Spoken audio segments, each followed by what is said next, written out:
Oi, gente, como que vocês estão aí? Tudo certo? Como estão na quarentena? Feriado aí pra vocês, né? Então vamos lá, tá? Nesse vídeo de hoje aí da disciplina de Química, que é o que a gente vai trabalhar hoje, eu só vou mandar esse vídeo. Desculpa. Vou gravar só esse vídeo hoje porque é sobre todo o assunto, tá? Da parte de Química. Então eu fiz um compilado, um resumão aí de todos os assuntos do terceiro ano de Química, tá? Então no início aí de Química, do terceiro ano, a gente vai começar a falar sobre a eletroquímica, né? Mas o que é a eletroquímica? A eletroquímica, ela vai estudar o movimento do elétron, tá? Então, os elétrons vão se movimentar ali no átomo e a eletroquímica é o que vai estudar esse tal movimento, tá? Ainda dentro da eletroquímica, a gente vai ter o fenômeno de oxirredução. O que é o fenômeno de oxirredução, tá? Vai ser a transformação de energia química em energia elétrica, tá? Dentro da oxirredução, ela vai acontecer em duas etapas: a oxidação e a redução. Então, assim, dentro da oxirredução, sempre vai sofrer a oxidação e o outro, consequentemente, sempre vai ter que sofrer a redução, tá? Deixa eu só ajustar aqui. Isso. Então, o que é a oxidação? A oxidação, né? Aquele que sofrer a oxidação, ele vai perder elétrons, ou seja, se ele perde elétrons, né? Elétrons a gente sabe que a carga é negativa. Se ele perde elétrons e perdendo carga negativa, ele vai ficar com um número maior de carga positiva, de prótons, tá? Então ele vai ficar positivo e a gente chama de cátodo, tá? O que vai sofrer a redução, ele ganha elétrons, ou seja, ele ganha carga negativa. Então, independente do número de cargas que ele tem, positiva, no átomo, ele ganhando elétrons, ou seja, ganhando carga negativa, ele vai ficar, consequentemente, negativo. E esse fenômeno a gente chama de ânodo, tá? Depois, vamos para o fenômeno de eletrólise, tá? O que é a eletrólise? Para ficar mais fácil de entender, é o processo inverso, tá, da oxirredução. Então, a eletrólise nada mais é do que a transformação de energia elétrica em energia química, tá? Então, assim, essa é a parte de eletroquímica, tá? Eletroquímica estuda o movimento do elétron, tem o fenômeno de oxirredução. Nesse fenômeno de oxirredução, que aí vai ser a transformação de energia química em energia elétrica, ela vai acontecer de duas formas. Sempre vai sofrer a oxidação e o outro a redução. Oxidação, perde elétrons, fica positivo. Redução, ganha elétrons e fica negativo. E depois também tem o fenômeno de eletrólise, que é o processo inverso da oxirredução. Agora vamos para a segunda parte de Química, onde vai falar sobre a radioatividade, tá? O que é a radioatividade? Vai ser a emissão das partículas do núcleo em forma de energia eletromagnética, tá? Então, assim, o que é isso, né? É quando o núcleo ele tá muito carregado e ele vai expulsar, tá? Ele vai expulsar os elementos do núcleo, ou seja, os prótons e os nêutrons, tá? Então, assim, tem muita energia no núcleo do átomo, tá? E essa energia, quando os núcleos se unem ou se separam, vai liberar muita energia nesse processo, tá? Dentro da radioatividade ainda, a gente vai ter os tipos de radiação, tá? Que vai ser alfa, beta e gama. A radiação alfa é a emissão de prótons, tá? Ela vai fazer a emissão dos prótons, ou seja, carga positiva, tá? Então, vai liberar ali os prótons.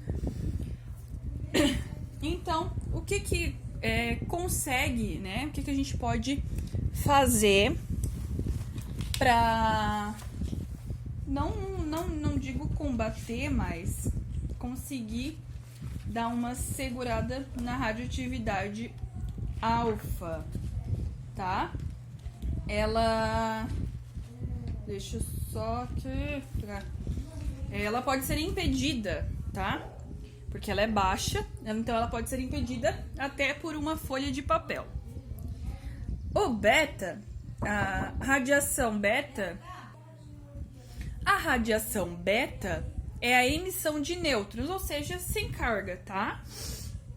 Só que ela é um pouquinho pior do que a alfa, tá? Então, ela pode penetrar numa folha de papel, porém, não numa placa de metal, tá? A gama agora. A gama já é um pouquinho mais pesada, tá?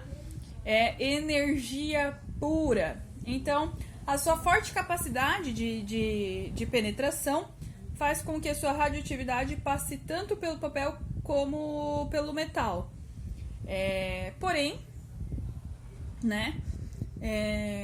O que pode ser impedido ali é pelo chumbo ou pelo concreto, tá? Agora, os fenômenos nucleares. A gente vai ter fusão e a fissão. A fusão, só lembrar, o que é fusão? O que significa fusão? União, tá? Então, eu tenho dois núcleos instáveis, eles vão se unir, dando um único núcleo, ok? A fissão, oposto, então vai ser a separação. Eu tenho um núcleo e ele vai se separar em dois núcleos, show! E então, por fim, o último assunto de química, que é química orgânica, tá? A química orgânica baseada toda em carbono, tá? Por que o carbono? Porque ele é o único que pode fazer muitas ligações químicas, tá? Então, ele pode fazer até 4 ligações. Quando ele não acha nenhum outro átomo, ele vai se ligar com o hidrogênio, que é o que é mais encontrado, tá? É o mais comum, vamos dizer assim. Lembrando, então, lá do segundo ano, que os elementos químicos, eles fazem, né, essas ligações para ser estáveis. Eles são neutros, né, sozinhos eles são neutros, porém, quando fazem a ligação, eles são estáveis. Eles querem ser estáveis. Aí, a classificação do carbono. A gente vai ter o primário, secundário, terciário e quaternário. Aqui, então, a gente tem uma ligação, tá? É um exemplo, né, de ligação. Então, aqui, professora, como que eu sei o que é primário, o que é secundário, o que é terciário, o que é quaternário? Vocês estão vendo que aqui é só um risquinho, né? Todos eles aqui são um risquinho simples. Então, porque é uma ligação simples, né? Lembra lá do segundo ano também? Se fosse 2 risquinhos, uma ligação dupla, 3 risquinhos, ligação tripla, tá? Então, vamos olhar este carinha aqui, ó. Esse carbono aqui. Esse carbono. Tá? Então, assim, ele tá ligado a quantos outros carbonos? Vamos ver. Tampar aqui. quantos outros carbonos ele está ligado? 1. Então, é ligação primária. Esse carbono aqui está ligado a quantos outros carbonos? 1, 2. Ok? Então, é secundária.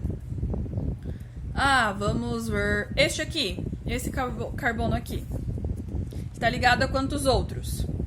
1, 2, 3. Então, ligação terciária, tá?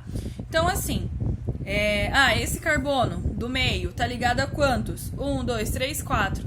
Ligação quaternária. Então, assim, a classificação do carbono entre primário, secundário, terciário e quaternário é em relação à quantidade de carbonos que ele está ligado entre si, tá? Então, assim, eu vou olhar um carbono. Ele tá ligado a quantos outros carbonos? 1, 2, 3, 4? Tá. Então, eu vou daí poder classificá-los em primário, se eu tiver ligado a um carbono, secundário, 2 carbonos, terciário, 3 carbonos e quaternário, 4 carbonos. Tranquilo, né? Agora, a gente tem a classificação das cadeias carbônicas, tá? Também um outro tipo de classificação. A gente vai ter aberta, fechada, saturada, insaturada, homogênea e heterogênea, tá? A aberta, ela vai ser em linha. Aberta em linha. Aberta. Tá vendo? Que os da ponta aqui, da extremidade, não se ligam entre si. Então, ele não fecha esse ciclo, é aberta, em linha. A fechada é a gente lembrar de um círculo. Claro, não necessariamente sempre vai ser um círculo. Exemplo é esse aqui. Ela é fechada, né? Porque não tem nenhuma abertura, óbvio, né? A saturada, apenas ligações simples, ou seja, apenas um risquinho. Ligação simples, um risquinho. A insaturada, quando eu tiver pelo menos uma ligação dupla ou E, né? Tripla. Então, aqui eu tenho uma mistura de ligação simples com dupla. Então, ela é insaturada, saturada, insaturada. Homogênea, quando eu tenho uma ligação só de carbono. Ligação só de carbono, ligação só de carbono, ligação só de carbono. Homogênea. Heterogênea é quando eu tenho uma ligação não só de carbono, mas com outro átomo misturado. Então, tem o carbono e oxigênio. É uma ligação com um átomo diferente de carbono. Então, ela é heterogênea. Tá? Então, a gente viu 3 assuntos de química. Tá? Vimos, então, a eletroquímica, radioatividade e química orgânica, tá?